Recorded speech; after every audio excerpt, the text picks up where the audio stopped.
மூன்றாம் நாள் சந்திரகாந்தாவாக வணங்கப்படுகிறாள். சிவபெருமானை மணமுடித்த பின் பிறைச்சந்திரனை தன் தலைமீது சூடிக்கொண்டு மிகவும் அழகுடையவளாகவும் தைரியசாலியாகவும் விளங்குகிறாள். மூன்றாம் நாளுக்குரிய நிறம் வெள்ளை.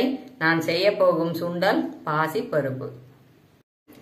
பாசிப்பருப்பு இந்த கப்புல 1.5 கப்பு போடுறேன்.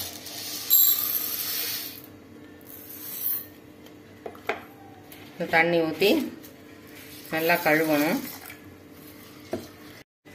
தேவையான உப்பு சேர்த்துடலாம். நம்ம எவ்வளவு போட்டோமோ அதுக்கு டபுள் தண்ணி ஊற்றணும்.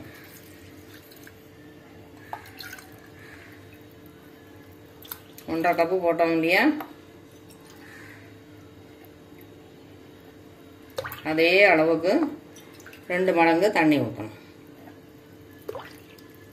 நல்லா இந்த மாதிரி கலந்து 1 மணி நேரத்துக்கு ஊற விடணும்.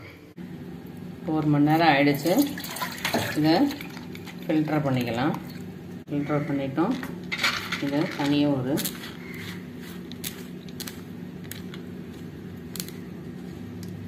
தட்டில் கொட்டிடலாம். நல்லா இந்த மாதிரி தின் லேயராக இந்த மாதிரி பரப்பி வச்சுக்கணும்.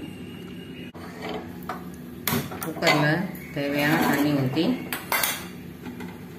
இந்த தண்ணி இதில் ஏறக்கூடாதுன்னு இந்த மாதிரி சின்னதாக ஒரு பாத்திரத்தில் தண்ணி வச்சுருக்கேன். இதுக்குள்ளே வச்சிடலாம். இந்த ஒரு 2 விசிலுக்கு வேக வைக்கணும். இந்த ஊற வச்ச தண்ணி நல்லா சத்தான தண்ணியாக இருக்கும். அதனால ஏதோ சாம்பார்லேயும் இல்லை ரசத்துலேயோ இதை ஊற்றிக்கணும். மூஞ்சி கழுவும் போது இதை ஊற்றி கழுவினாதான் நல்லா பிரைட்டாக சாஃப்டாக இருக்கும் ஸ்கின்னு. கண்டினியூஸாக பண்ணிட்டு வந்தால் சுருக்கம் எல்லாம் கூட போயிடும். அப்புறம் ஓப்பன் பண்ணிடலாம்.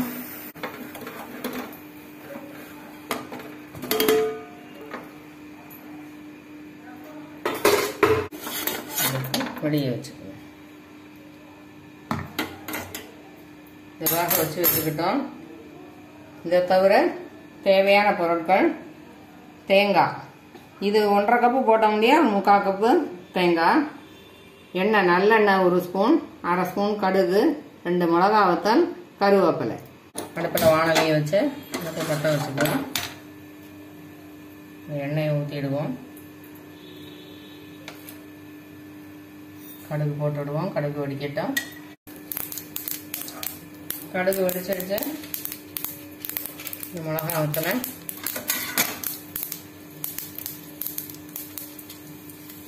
கிள்ளி போட்டுடலாம்.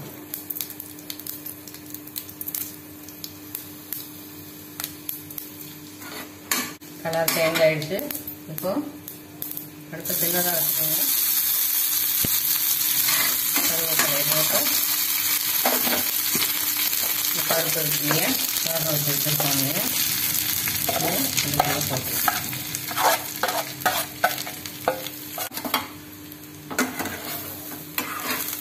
ஜென்டலாக கலரி கொடுக்கும்.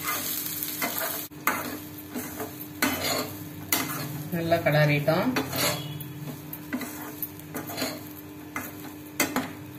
தண்ணியே இல்லை பாருங்க, கொஞ்சம் கூட தண்ணியே இல்லை. இப்போ இந்த தேங்காயை அதுக்குள்ள போட்டு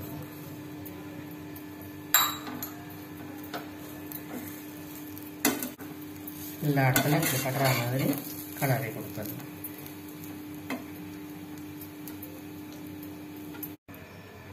அடுப்பை ஆஃப் பண்ணிடலாம். பயத்தம்பருப்பு சுண்டல் ரெடி ஆயிடுச்சு.